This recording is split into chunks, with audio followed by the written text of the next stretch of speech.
अस्सलाम वालेकुम, this is me उन्ना यामीन। आज हम लोग आर्थराइटिस के बारे में डिस्कस करेंगे।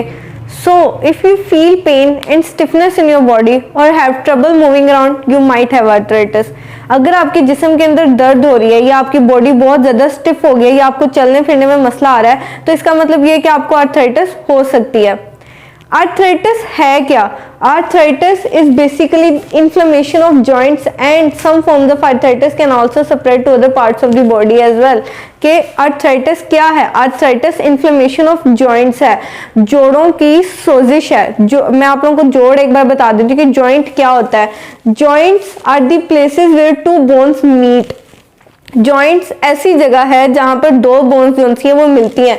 ये मैंने यहाँ पे दो बोन्स बनाई हैं। ये दो बोन्स जिस जगह पर मिल रही हैं उस जगह को हम लोग कहते हैं जॉइंट्स। जैसे बात करें तो आपका एल्बो या नी है, यहाँ पे दो बोन्स जो है जुड़ रही हैं, तो इस जगह को हम लोग क्या कहेंगे? जॉइंट्स कहेंगे। एल्बो जॉइंट, नी जॉइंट, कोहनी और घुटने की मैं बात कर रही हूँ, ठीक है।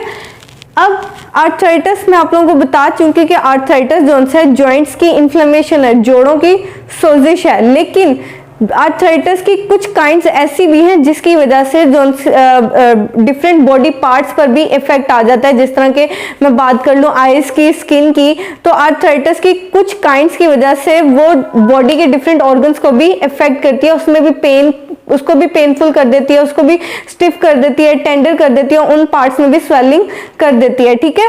लेकिन ज्यादातर काइंड्स जो उनसी आर्थराइटिस की वो 90% यूं कह लें कि ज्यादातर जॉइंट्स के ऊपर इफेक्ट होता है। कि जॉइंट्स मतलब जोड़ों में बहुत ज्यादा दर्द होती है, जोड़ जो हैं वो बहुत ज्यादा स्वेलन हो जाते हैं, ठीक है।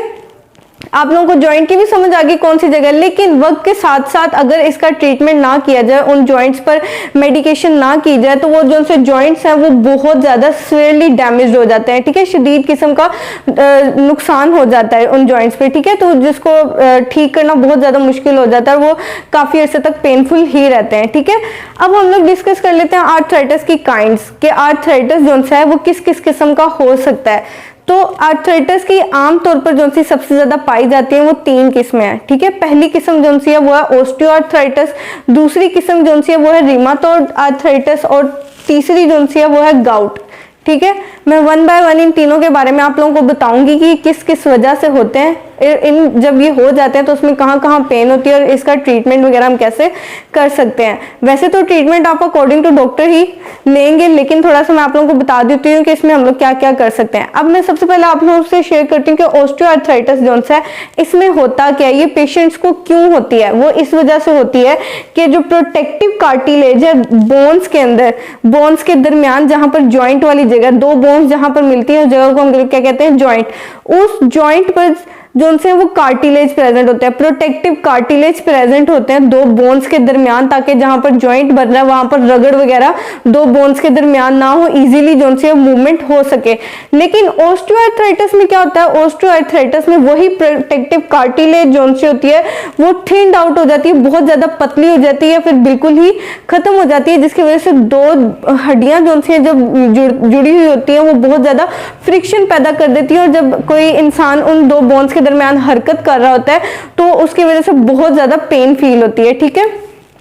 ओस्टियोआर्थराइटिस का आप लोगों को पता चल गया कि किस वजह से होता है। ओस्टियोआर्थराइटिस इस वजह से होता है कि जहां पर दो बोन्स मिल रही होती है वहां पर एक प्रोटेक्टिव कार्टिलेज प्रेजेंट होता है। लेकिन ओस्टियोआर्थराइटिस में ये होता है कि वो प्रोटेक्टिव कार्टिलेज जो है वो गायब हो जाता है, ये बहुत पतला हो जाता है, जिसकी वजह से दोनों बोन्स के दरमियान फ्रिक्शन पैदा हो जाती है और फिर मूवमेंट के दौरान बहुत ज्यादा पेन फील होती है, ठीक है।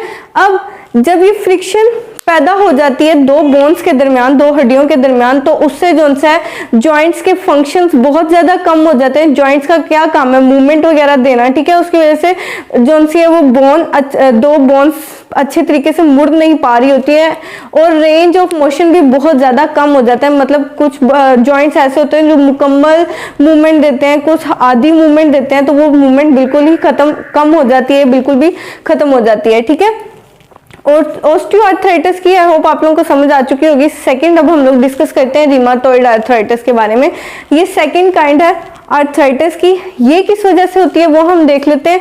ये बेसिकली होती है ऑटो इम्यून डिसऑर्डर्स की वजह से, ठीक है। हमारी बॉडी के अंदर बहुत ज़्यादा बीमारियां जिसको पहले से ही थोड़े से ऑटो इम्यून डिसऑर्डर होते हैं तो उसकी वजह से उनको रिमाटॉइड आर्थराइटिस भी हो सकती है। इसमें क्या होता है, इसमें जो उनसे स्मॉलर जॉइंट्स होते हैं आपके बॉडी के, जैसे फिंगर्स के अंदर जॉइंट्स हैं, टोज के जॉइंट्स हैं, उनके अंदर ज़्यादा पेन फील होती है रिमाटॉइड आर्थराइटिस के अंदर, ठीक है। डिफरेंट ऑटो इम्यून डिसऑर्डर्स की वजह से अगर आप लोगों की फिंगर्स के अंदर या फिर टोज के अंदर पेन फील होना शुरू हो जाए तो it means you have rheumatoid arthritis, ठीक है। इसके सिम्पटम्स मैं आप लोगों को बता देती हूँ कि इसके सिम्पटम्स ये होते हैं कि जो स्मॉलर जॉइंट्स वगैरह होते हैं आपके बॉडी के, वहाँ पर वार्मथ हो जाती है, स्वेलिंग हो जाती है, वो स्टिफनेस उन जॉइंट्स में आ जाती है, जिसकी वजह से जो फिजिशियन है वो अंदाज़ा लगा सकता है इसको कि रिमाटॉइड आर्थराइटिस इसको पेशेंट को हो सकती है, ठीक है। एक और इन्फॉर्मेशन मैं आप लोगों को शेयर करना चाहूंगी, वो ये है कि रिमाटॉइड आर्थराइटिस के जो से पेशेंट्स होते हैं उनको पेन, तब उनकी पेन शदीद किस्म की हो जाती है जब वो सुबह उठते हैं, ठीक है।